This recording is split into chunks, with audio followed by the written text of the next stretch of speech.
İndidən deyirəm, sonra deməyəsiniz ki, demədi. Kimlər promise nədir bilmirsə, mütləq şəkildə qayıdıb ilk birinci promise baxsın. Sonra gəlsin bu video. Çünki bundan sonra sizi ən maraqlı dünya gözləyir. Çünki hamımız elə bunu bilərəkdən yazırıq. Qocaşçılar və JavaScript sevənlər, hər kəsə salamlar, necəsiniz? Bugündən etibarən mən sizi inandırıram ki, ən maraqlı dünyanız başlayır deməkdir. Çünki kimlər promise nədir bilirsə, bundan sonraki artıq ancaq və ancaq möhtəşəm, həqiqətən də möhtəşəm layihələr yazmaq üçün ana bilikdir. Bu ana qədər JavaScript-i öyrənmisiniz ki, bundan sonrakında tətbiq edəsiniz. Bundan sonra sizi ancaq asinxron dünya gözləyir. Sizi inandırıram ki, bəşər dünya hamısı asinxrondur. Bizim insan həyatında asinxron işlər var deyə gəlib köçüb proqramlaşdırmaya. Yəni, bir var sinxron, bir iş tamamlanmamış o birisinə keçid almaq olmur. Bir də var ki, asinxron, bir işlə paralel başqa işlər də davam edir. Bir mənalı olaraq. Ən çox da asinxron işlər mətbəxdə baş verir. Xanımlar bir yeməyi bişirib qurtarmamış digərini başlayır hazırlamağa və demək olar ki, eyni sahada bir neçə yemək birdən hazır edir və süfrəyə düzür. Bax, bu asinxron dünyadır. O gözləmir bir yemək pişsin, tam olsun, sonra keçsin o birisinə, onda ilahi bu xanım heç mətbəxdən çıxmaz və bugün proqramlaşdırmada asinxron dünyadan danışacaq. Bu qədər qarışıqlığın içində, bu qədər paralel işlərin içində mütləq şəkildə bir kontrol lazımdır və proqramlaşdırmada çox maraqlı, həddən ziyadə istifadə edəcəyimiz bir imkanı verdilər. Haçan bir funksional artıq asinxron işləyə bilər və onu gözləyə bilərik. Söhbət gedir async and await. Async, await. Belə bir imkanı biləndən sonra asinxron işlərimizdə həm kontrol, həm də eyni zamanda nəticə olur. Belədir ki, yaxın durun. Async await in JavaScript getdi.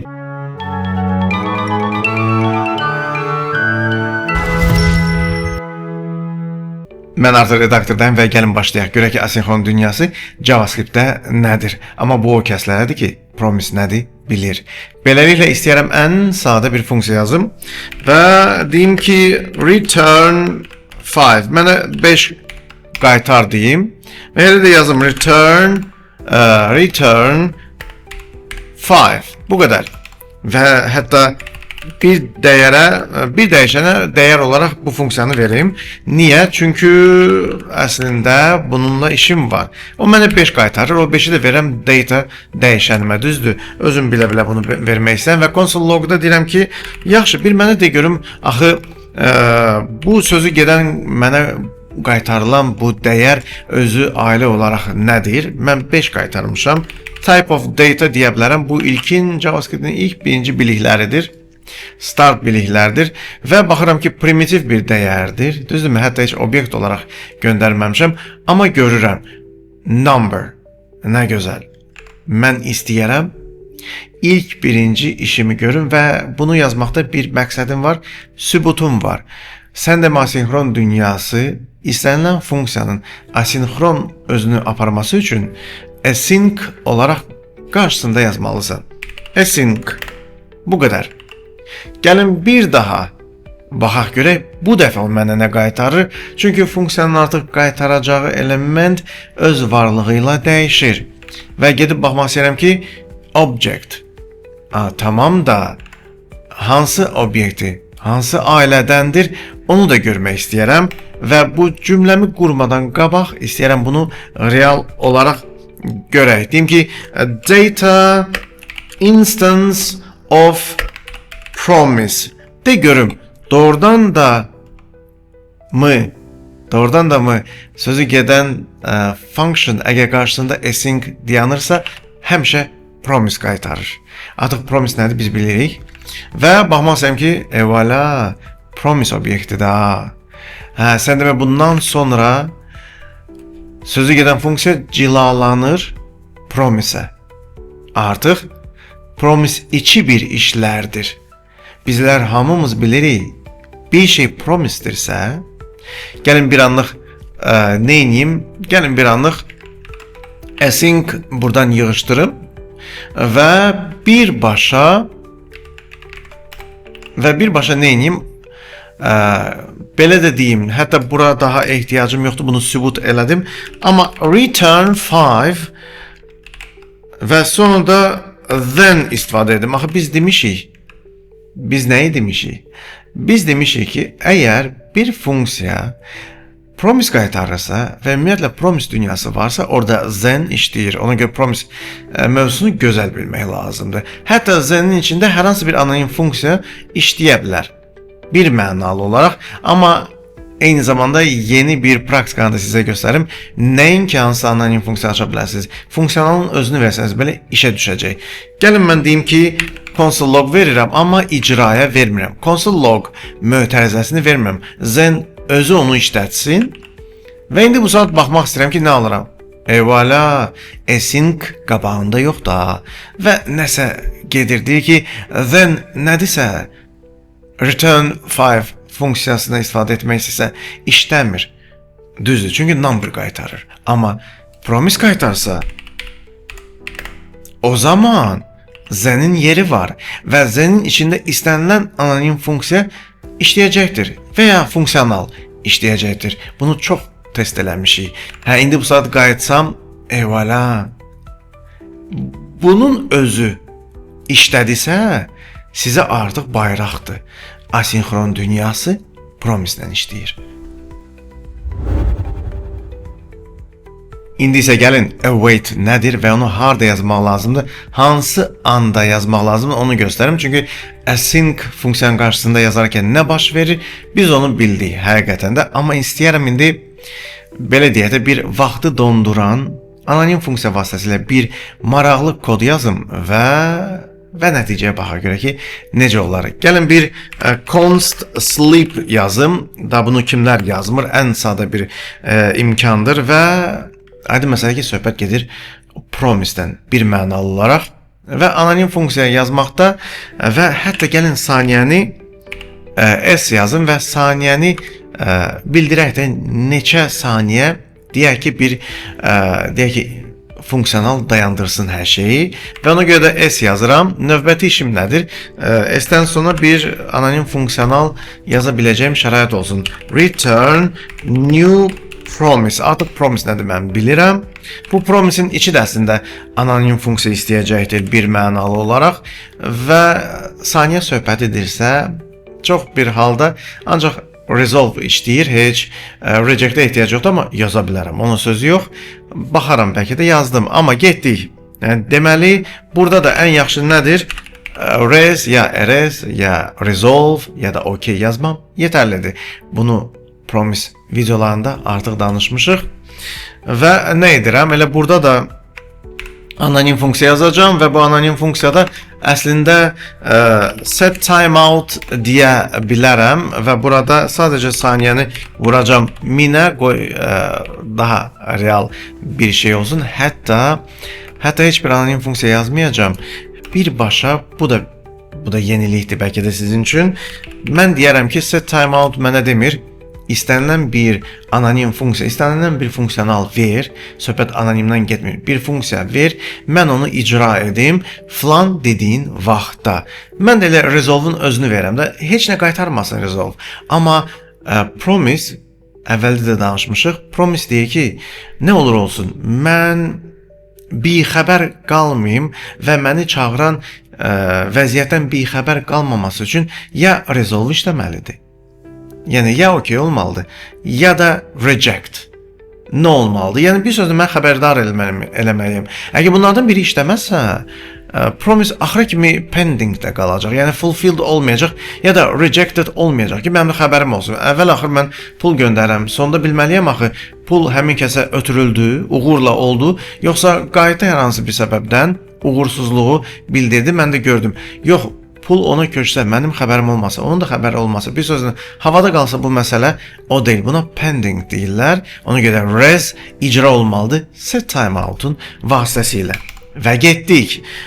Deyək ki, nə yazım ilahi? Bu işi test etmək istəyirəm və gəlin deyək ki,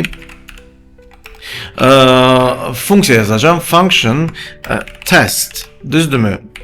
Və söhbət promise-dən gedirsə, artıq get-gedə öyrəşməlidir əlimiz.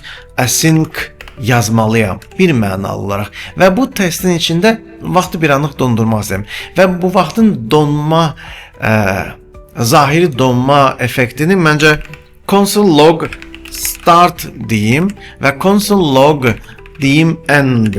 Məncə belə yaxşıdır və bu start endin arasında ən yaxşı olar ki mən deyim ki sleep və 4 saniyə dayanaq deyirəm. Niyə də yox? Birincisi belə saxlamaq istəyirəm. Hələ heç test funksiyasını icraya vermək istəmirəm və gedib baxmaq istəyirəm. Start və stop varmı, gəlirmi? 1, 2, 3, 4 deyirəm, 5, 6, yəni hər şey yerində. Hər şey məni gözləyir. Tamam.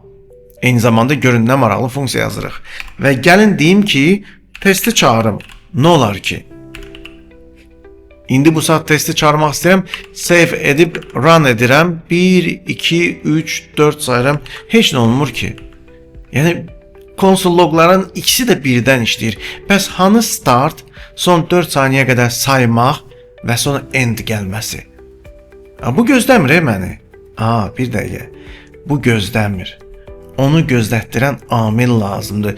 Yoxsa hər şey bir-birinə qarışar. Asinxron dünyanın gözləməsi itər. Yəni bu pul gedib çatmamış, eyni zamanda birdən xəbər gəlir ki, bəli, pul sizə çatdı, amma hələ bankdan əlaqə baş vermədi, pul silinmə baş vermədi. Bunlar bir vaxt alır, amma tez cavab gəlir ki, bəli, və yaxud da ki, tez cavab gəlir ki, xeyr, və yaxud da ki, başqa bir iş birdən işləyir. Elə deyil ha. Qoy bir geçsin, qoy bir 4 saniyəsi keçsin, deyək ki, iş baş versin, sonra, düzdürmü? Onda asinxronun içində await olur. Bunu yada saxlamaq lazımdır. Async olanın içində await olur və await adında açar sözü yazırıq. Async açar sözü funksiyanın qarşısında dayanır. Amma içindəki baş verəni gözləməyə ehtiyac varsa, başqa bir asinxron iş. Çünki promise asinxrondur. Bu asinxron funksiya deyirəm ki, bir dəqiqə. Sən asinxron funksiyanın içində başqa bir asinxron funksiya olacaq. Sən belə elə. Gözlə içəridə nə baş verir, sonra icra nəticəsini görək. Bu zaman hər şey dəyişir və gedib run edirəm. Start gəlir, 1, 2, 3, 4 deyirəm, icra olunur, uğuru əldə edirəm, end gəlir. Nə gözəl. Bax, budur. Asinxron dünya və onun içində başqa bir asinxron dünyanın nəticəsini gözləmək. Baxın, await məhz onun üçündür. Async buradan yığışdırsam, hər şey test edirəm də, düzdürmü? Və run eləsəm, artıq mənə deyir ki, await is only valid in async functions. Düzdür, ancaq və ancaq asinxron funksiyaların içində await işləməlidir və run edirəm, start 1, 2, 3, 4 deyirəm, voilà, end də gəlir. Bax, bu awaitdir. Bundan sonra async await bizimlə axıra kimidir. Gəlin praktika üçün sizinlə çox maraqlı bir iş görək. Elə deyilmi? Məncə bu işi görsək, bu işin ustası olarıq. Və gəlin burada hətta sleep adını dəyişim eləyin work. Biz hamımız bu işi görürük, hətta qoy adı da olsun. Hansı işdən görürük və neçə saniyəyə. Amma bu arada artıq rest mənə bu işin adını heç olmazsa qaytarsın və bu o deməkdir ki, burada saniyədən başqa mənə anonim funksiya eyni zamanda gəlin bilsiz neynəsin? Funksional bir rest name qaytarsın. Məncə belə yazmaq daha doğru olar və daha peşəkarcasına. Deməli bir iş görəcəm, bu işin deməli müsbət bir halı ad olaraq qayıtsın. Gözünü resolve edirəm. Heç bir reject hələ ki istifadə etmirəm. İşim həmişə uğurludur deyə belə bir faktı özümdə göstərirəm. Amma deyə bilərəm. Məsələn, haçan uğursuz ola bilər? Saniyəni sıfırdan aşağı yazsalar, mən artıq promise-də həm də burada bir reg yazaram və burada yoxlayaram da. Yəni əgər saniyə sıfırdan kiçikdirsə və hətta sıfır demək deyək ki, bu nə işdir belə, bu iş vaxt alır, deyək ki 5 saniyədən azdısa reject yaza bilərəm. Amma indi məqsədim o deyil. Yəni hansı hallarda reject'i düşünmək olar? Bu kimi hallarda. Niyə də yox? Mən biləm ki, saniyə nə vaxtdan mənfidir. Amma indi bu saat hər şey gözəldir. Və getdik. Deyək ki, bir işləri hamısını paralel aparmaq istəyirəm və hər şeydən xəbərdar olmaq istəyirəm nəticəsi. Biz paralel işlər prinsipini promise artıq yaşamışıq. All metodu ilə yadınızdadırsa və orada da deyirdim ki, asinxron dünya var əslində, bunu unutmayın.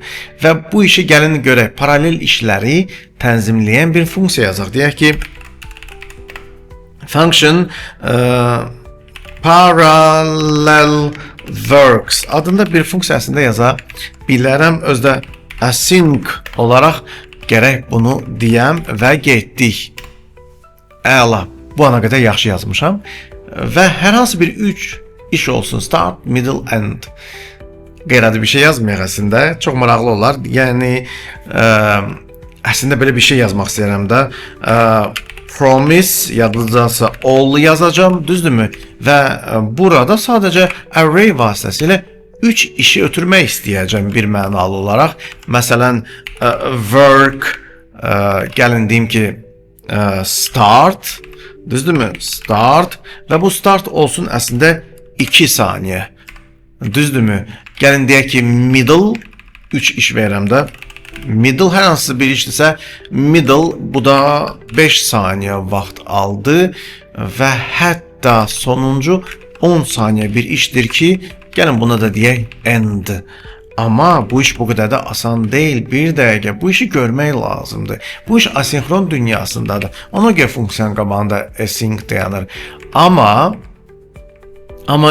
promise all həmişə mənə eyni zamanda array qaytarır. Biz bunu artıq tanımışıq, bilmişik, yoxlamışıq. Və hətta promise dünyasında loading da etmişdik. Amma indi bu saat hər şeyi demək olar ki, hətta konsol logda yoxlayıb göstərsəm, siz bunu biləcəksiniz. Biz gələcəyini bunun bütün real testlərini edəcəyik. Amma mövzu start olaraq, mövzu ilk olaraq sizə tam aydın olmalıdır. Ən azı xırda testlərlə. Və məsələ ondadır ki, əgər mənə bu array qayıdacaqsa, düzdürmü? Gəlin deyək ki, const works bərabərdir. Belə bir şey deyim. Niyə də yox, düzdürmü? Və onda elə çıxır ki, mən return və gəlin deyək ki, return works deməyə cəhd edim. Düzdürmü? Gəlin sadəcə vaxtdır ki, bu funksiyanı parallel works deyə çağırım. Getdik və refresh edirəm. 1, 2, 3, 4, 5, 6, 7, 8, 9, 10. Və görmək istəyirəm ki, nəticədə mənə nəsə gəldimi? Yəni, heç nə gəlmədi. Buna səbəb nədir? Bəlkə zen yazaq. Aha, get-gedə bunları anlamaya başlayıram. Gəlin burada then deyim və sadəcə console log, hətta gəlin bir data deyim və console log data, amma burada sonda mənə nöqtəli vergül lazımdır. Aha. Hə, sən demə əgər bu promise-dirsə, tez yadıma salıram ki, zen lazımdır. Bu səhvlər, bu gözləmələr mütləq lazımdır. Get-gedə gələcəyini heç buna etməyib birbaşa zen yazacaqsan. Amma gedək. Baxdıq, görək nə alınır. 1, 2, 3, 4, 5, 6, 7, 8, 9, 10 deyirəm və nəticə mənim qarşıma evvələ gəlir. Nə gözəl, nə möhtəşəm. Bunu mən neynədim? Bunu mən birbaşa promise all bu formatda göndərdim. Amma bir də var ki, işlər dənə-dənə mənə gələ. Bu tam başqa bir şeydir. Gəlin deyək ki, mən burada dəyişiklik edəcəm. İşləri ayrı-ayrı bir dəyişənə verəcəm. Work 1, work 2 və work 3 deyəcəm və return bir-bir onları array'də özüm yığıb qaytarmaq istəyirəm. Work 1, work 2, work 3. Düzdürmü? Belə bir şey etmək istəyirəm və gedib refresh etmək istəyirəm. Bir dəqiqə. Hər şey dəyişdi. Hər şey dəyişdi. Ayda, axı burada dəyişən nə oldu? O oldu ki, mən işləri dənə-dənə promise all-dan almaq istəyirəm Work 1, work 2, work 3. Yəni V1, V2, V3, W1, W2, W3 olaraq bunu tənzimləmək istəyirəm. Və sonra bunu ayrıca return etmək istəyirəm. Əvvəlki kodla indiki kodun fərqi var imiş. Bax, məqsəd budur. Bugünkü dərsin məqsədi budur. Biraz başqa bir iş görürsən, hər şey dəyişir. Onda bir dəqiqə, bütün işləri gəlin gözləyək. Promising qabağına bu dəfə await yazsam, desəm ki, gəl gözləyək. 10 saniyə nədirsə baş versin. Sonra destructuring olaraq hər bir işi özünə müvafiq olaraq verək. W1 promise ol sənə nə qaytaracaqsa start W1-ə gedəcək, W2-yə middle gedəcək, W3-ə isə, yəni mən V deyirəm, V3-ə isə gedəcək end. Gözləmək lazımdır bu nəticəni. Bunu const işinə özdə fikir verin. Bu həmişə bizi əslində gözləyəcək. Həqiqətən, gələcəyin proqramçıları konstanta bir şey versən və hər hansı bir asinxron iş tələb edirsənsə, bir dəqiqə await lazımdır. Çox maraqlı bir işdir əslində və bu dəfəsində error almıram. 1, 2, 3, 4, 5, 6, 7, 8, 9, 10 deyirəm və nəticəni gəldi. Şübhə var idi, gəlməyə gəldi. Ola bilsin error varsa onu düzəldəcəyik bir mənalı olaraq. Nə maraqlı, nə gözəl. Bəs görərsən burada deyək ki, raise desəm və 1, 2, evvəla. Bir fikir verin ki, artıq startın nəticəsi gəldi və tez destructuring'ə hazır, start sözü özü getdi. Amma yenə də bu prinsipə baxmaq istədim. Həddən ziyadə bu mənə maraqlı idi. Amma aydın məsələ ki, söhbətim olduğuna söz yox, amma test edirəm də. Çünki 20 saat hələ bədahətən qurduğum bir ideyanı nə qaytaracaq, necə qaytaracaq hələ göstərmirəm, amma gör nə qədər iş görürük də. Gələcəyinə elə bir funksiya var ki, biz ondan istifadə edəcəyik. Hamısını bir yerə atmıram. Nə promise-də bunu etdim, nə də async await-də. Onun da vaxtı var. Tələsməyin, amma görün ən bəsit formada göstərmək istəyirəm də iş prinsipini. Və getdik. Refresh edim. 1, 2, 3, 4, 5, 6, 7, 8, 9, 10 deyirəm. Voilà, nəticə gəlir. Bunu bayaq da yoxladıq. 10 saniyə çox getdi. Okey, gəldi. Gəlin onu dəyişim eləyim bunu 4 saniyə. İlahi, kimdir bunu gözləyən? Maksimum 5 olsun, düzdürmü? Və getdik. 1, 2, 3, 4, 5 və nəticədə nə alıram? Start, middle, end, amma bütün bu işlər 5 saniyə. Hər şey gözlənildi. Hər şey öz növbəsində necə lazımdır. Görün nə maraqlıdır. Öz növbəsində və necə lazımdır. Mənim üçün W1 startdır, W2 middle'dır, W3 end. Nə gözəl, nə maraqlı və belə də vermişəm. Bir mənalı olaraq bu çox maraqlı bir işdir. Bunu yoxlamadan, bunu hiss etmədən, bunu çox yazmadan anlamayacaqsın ki, await niyə dayanır. Dayanır ki, promise ol öz işini tam görsün. Bu dəyişənlərə bu işini verə bilsin. Verməsən await. Promise ol bayaq ki, kimi işləməz. Sən demə, parçalanma işi başqa şeydir. Amma işin bütövünü vermək tam başqa bir şeydir. Asinxron dünyada. Mən sizləri async await dünyasına daha da yaxın etməm üçün bir də dövr barədə danışmaq istəyirəm. Çünki dövr edirsən, nə isə gözləməlisən, hansısa bir iş baş verir, mənə bir iş deyiblər, hər hansı bir task deyiblər, o baş verməlidir. Amma asinxron baş verir axı o iş, düzdürmü?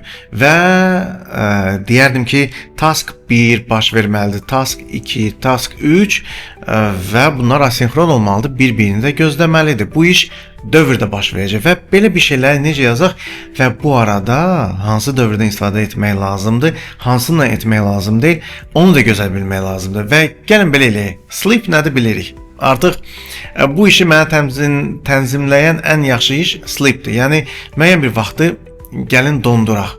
Biraz gözləsin, düzdürmü? Bunun üçün mənə Sleep bəs edir. Bunu artıq bayaq istifadə etdik. Və gəlin bir iş də burada quraq. Hansısa bir task baş versin və dalıca da o task dalıca tasklar olsun deyə. Gəlin deyək ki, bir const task deyim və hər hansı bir amma bərabərdir yazaq, unutdum və anonim funksiya yazaq. Sözün açığı bu taskın özünü gəlin deyək ki, bir value verək, problem deyil, hər hansı bir value və getdik. Amma deməli parametri value olsun da, hansı bir demək ki, deyək ki, söz, dəyər, iş, nəsə ola bilsin olsun. Amma biz bəsit bir şeylər edəcəyik ona görə, amma mənə hər hansı bir işin icrası dəyər olaraq müəyyən vaxtdan sonra baş versin istəyirəm. Ona görə də sleep deyəcəm. Və eyni zamanda yenə də deyirəm, aslında bunu belə açıb return deyə bilərdim, amma qısa yazıram deyə mənə JavaScript icazə verir. Return əvəzinə birbaşa işin özünü yaza bilərsən, əgər burada hər şey düzgün yazırsansa. Mən də deyirəm ki, gəl deyək ki, 2 saniyəlik iş baş verəcəkdir. Aydın məsələdir ki, mən zen yazmalıyam və ondan sonra gəlin bunu sözlə izah edim. Belə yazmam məncə yetərlidir. Gör nə deyirəm? Deyirəm, elə bir task olacaq ki, müəyyən bir dəyər, müəyyən bir saniyədən sonra üzə çıxsın. O deməkdir. Bir mənalı. Yəni, burada da return yazmadım. Onda fiqur mötərizə yazıb, açıb, deyərdim ki, return və burada da return yazmadım. Bunun özünü də return'ün içinə heç atmadım bir mənalı olaraq. Çünki bu mənə tam bəhs edir. Çox maraqlı bir konstruksiyadır və getdik. JavaScript'də çox qısa yazma, anonim funksiyada bir imkan var. Mən də ondan istifadə edirəm. Yoxsa fiqur yaz, return yaz, bunu da yaza bilərsiniz. Heç bir problem yoxdur. Eyni zamanda bugünkü dərsdə çalışmışam maksimal olaraq sadələri də göstərim və maksimumları da göstərim və beləliklə getdik. Dövrə ehtiyacım var.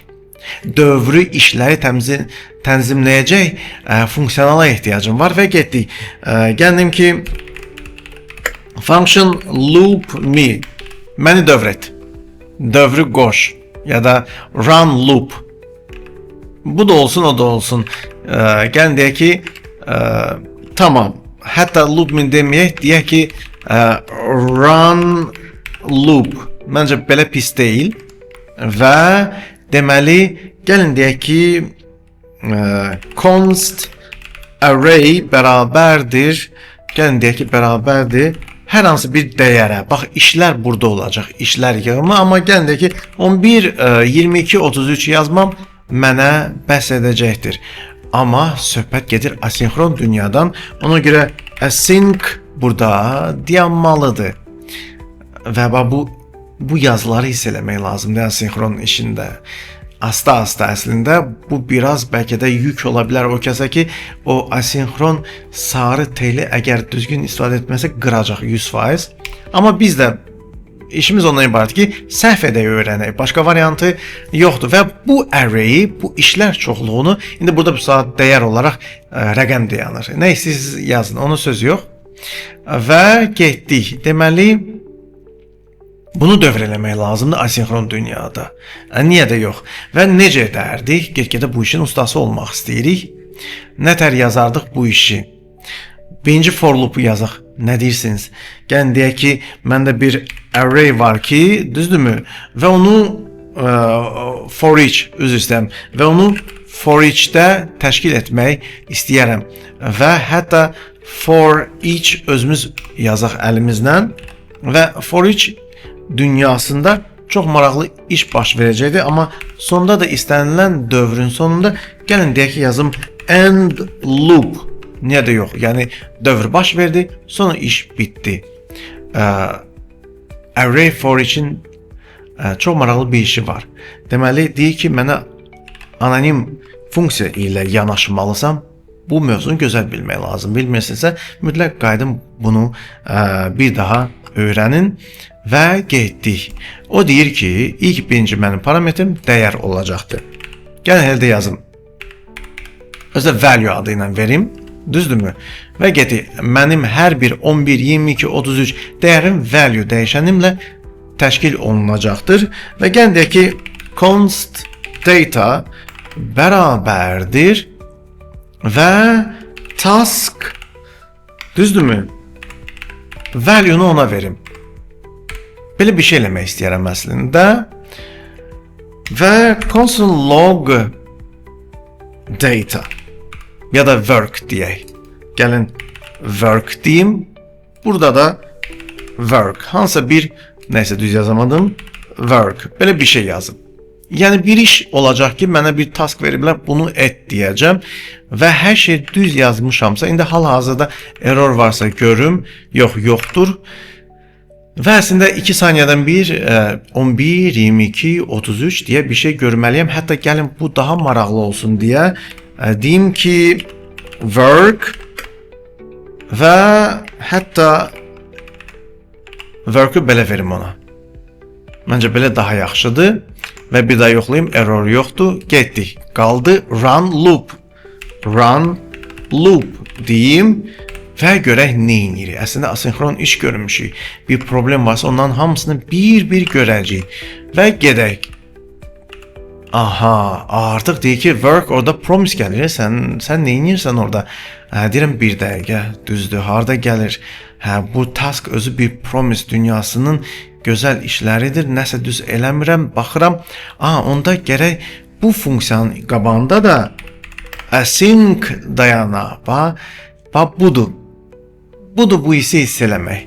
Bu işi hiss eləmək. Bu hissi. Tamam, run edirəm və yenə də hələ ki o deyil. Onda bir dəqiqə. Bəlkə bunu gözləmək lazımdır ki ona verəm. Gözəl işlədi. Amma bir dəqiqə. Birinci end loop ən sonda gəlməlidir. Sonra da work 11, work 22, work 33 gəlməlidir.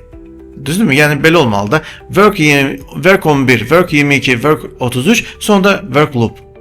End loop, üzr istəyirəm. End loop. Yəni 11, 22, 33 və end loop gəlməlidir. Allah, gəlmədi. Beləliklə bu işə son qoyuruq. Belə bir şey əslində olmamalıdır. Bir mənalı olaraq. Gör yadda saxlayırıq. Necə ki for each dövrü heç vaxt break-lə dayanmaz. Bunu bilənlər bilir. Bu səhvi birincidən göstərirəm, biləsiniz. Eyni zamanda await-ə də qulaq asmaz. Doğrudan da ki break-i qulaq asmayan await-ə necə qulaq assın? For each dövrü heç vaxt asinxron dünyasında istifadə olunmur ki, await içində hələ bir işləsin. Ona görə bunu indidən qadağa edirəm, edirik və bilirik. İşləsə də belə işləyəcək də. Hanı bunun bir-bir gəlməsi yoxdur. Bunu bilirik və ona görə də bu işə əgər async await varsa, bu işə daha for each dövrü ilə yönəlmirik. Onda gəlin görək ki, nə ilə yönəlsək düz olar. Mən istəyərəm bu işi hansı dövrdən düzgündür görmək, ona baxaq. Söhbət ondadır ki, mənim bir array'im var və array'in içində işlər çoxluğu var və bunu task'a verməliyəm. Bunu gör, sonra bunu gör, sonra bunu gör, düzdürmü? Və onda nə edərəm? Ən yaxşı for of-dur. Ümumiyyətlə for of dövrü üçün ürəyim gedir. Möhtəşəm bir dövrdür JavaScript dünyasında. Həqiqətən. Və getdik. For, düzdürmü? Və deyirəm ki bir konstant olsun və deyək ki work of array. Belə bir şey deyəcəm. Məncə çox maraqlı da alınır. Və gedərəm deyərəm ki burada artıq məncə birbaşa nə deyim? Hətta deyim, belə bir şey deməyim.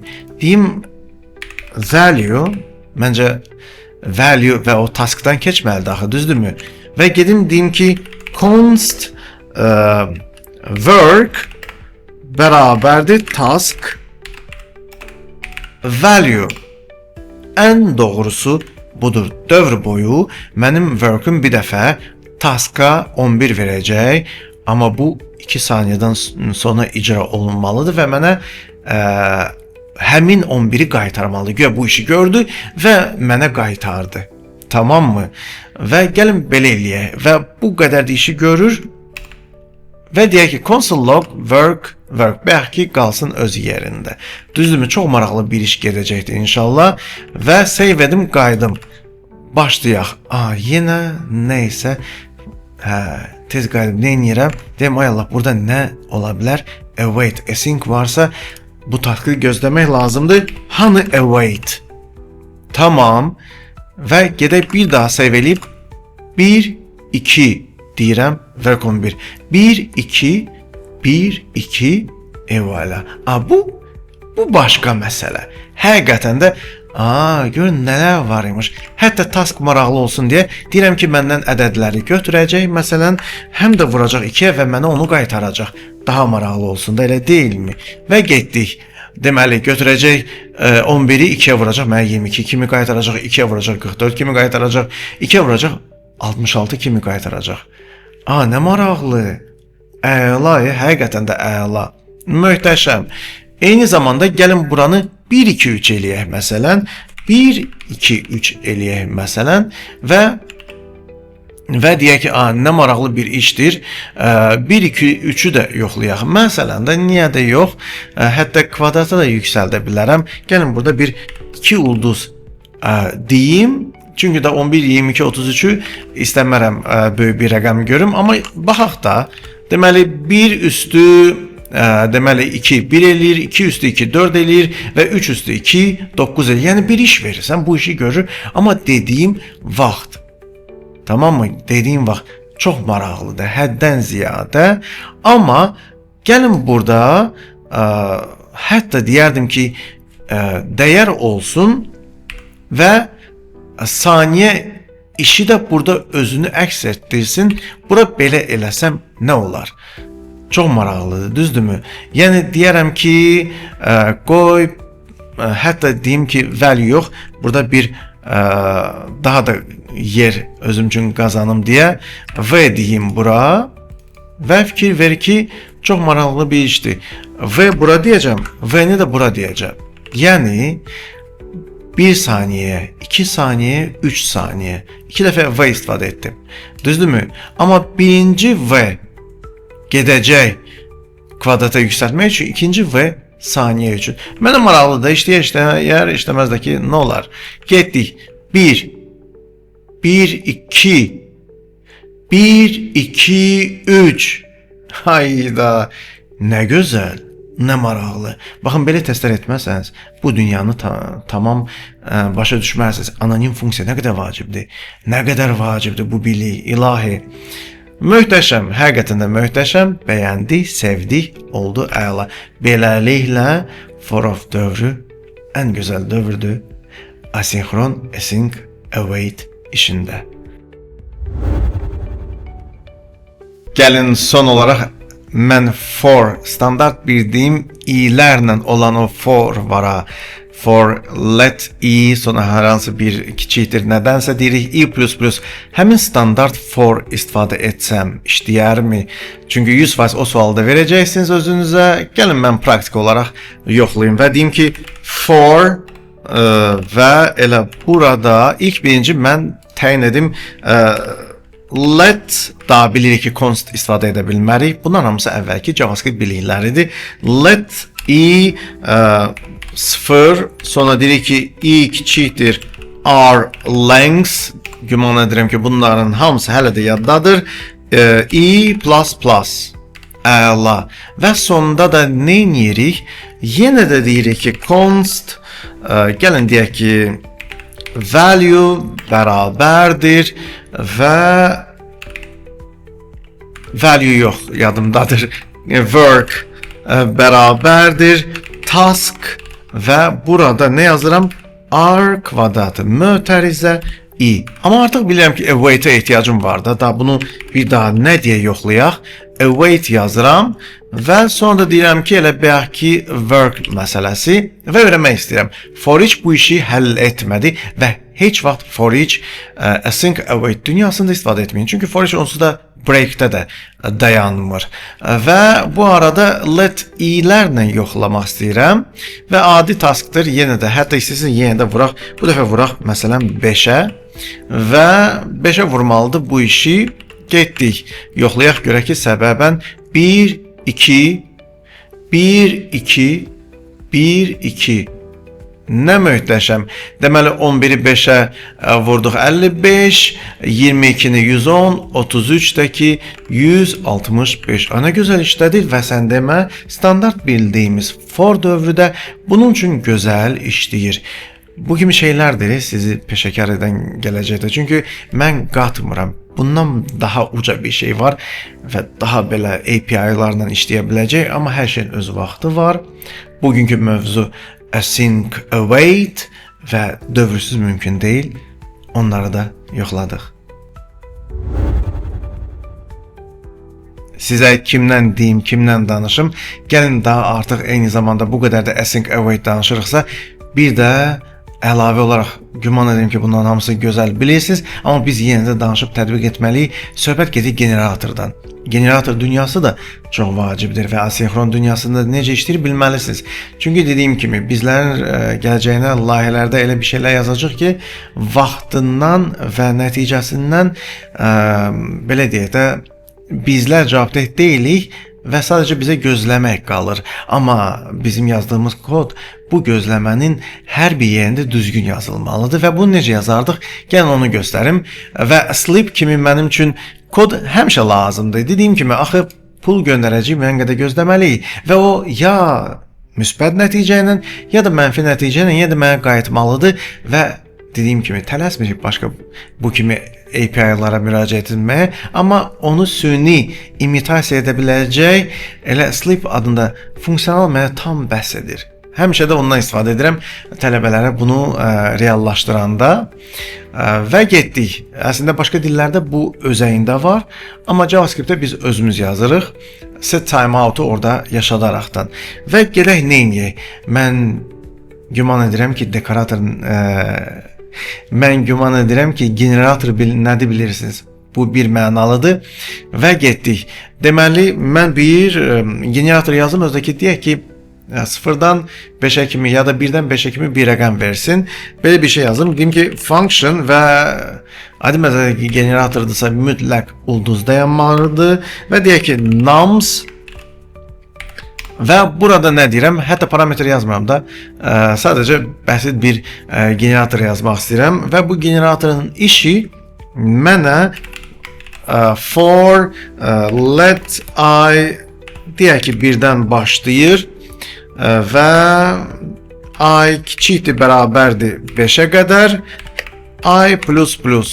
Belə bir şey yazmam mənə yetərlidir və generatorluğu nə göstərir? Return burada olmayacaq, olacaq yield I. Amma bu işi asinxron etmək üçün mənə nə lazımdır? Bura async deyim və gedim dediyim kimi müəyyən saniyə gözləyim. Yəni hansısa bir əməliyyatdır, vaxt alır. Ona görə də await və sleep deyim. Yenə də 2 saniyə gözləmək bizim üçün də məncə bəs edər. Bu iş həll olundu. Qaldı nums for of vasitəsilə çağırmaq. Bu da çox maraqlıdır həddən ziyadə. Amma bu işi daha hansısa bir dəyişənə vermədən birbaşa icra etmə imkanı da var JavaScript-də. Nə qədər bundan istifadə edirsiniz bilmirəm, amma mən onu mötərizəyə cilalayıb və yanında icranı edə bilərəm. Burada nə yazsanız anonim funksiya varlığını özündə əks etdirsə, növbəti mötərizə onu icra edəndir. Və getdik. Adi məsələ ki, asinxrondur və hətta function deməyim, birbaşa elə gedim deyim ki, anonim funksiya istifadə edim də, niyə də yox. Mənə belə daha rahatdır və elə bu asinxron deməli anonim funksiyanın içində for of istifadə edəcəm. Deyəcəm ki, for və gəldim ki, const num of nums, amma icra edəcəm. Daha aydın məsələdir ki, bunu bir-bir icra edərəkdən 1, 2, 3, 4, 5 almaq istəyəm, amma dənə-bədənə 2 saniyədən 1 və gəlin console log num deyim, başqa bir şey də deməyim. Amma bir şey var, çox maraqlı bir şeydir. Əslində belə saxlayayım və gedim run edim və buradakı problem əslində qarşımdadır və deyir ki, nums is not a function or its return value is nəsə problem var. Amma hamısına bir baxacağım. Görüm doğrudan ki, hər şey düz yazmışam mı burada? Baxım görüm ki, num of nums var, nums var. Amma görəsən bura await yazsam, onda necə işləyərmi? 1-2 1-2 1-2 birdən 5-ə kimi sən demə çox maraqlıdır. Fordan sonra await yazmağım məhz generator üçün ən böyük köməkdir. Bu generator asinxron bir şey verir. Yəni verir deyərkən asılıdır. Baş verəcək və dənə-bədənə göndərəcək. Bir fikir verin ki, mən dövrdə gör harda await yazıram. Bu da praktika üçün həddən ziyadə maraqlıdır.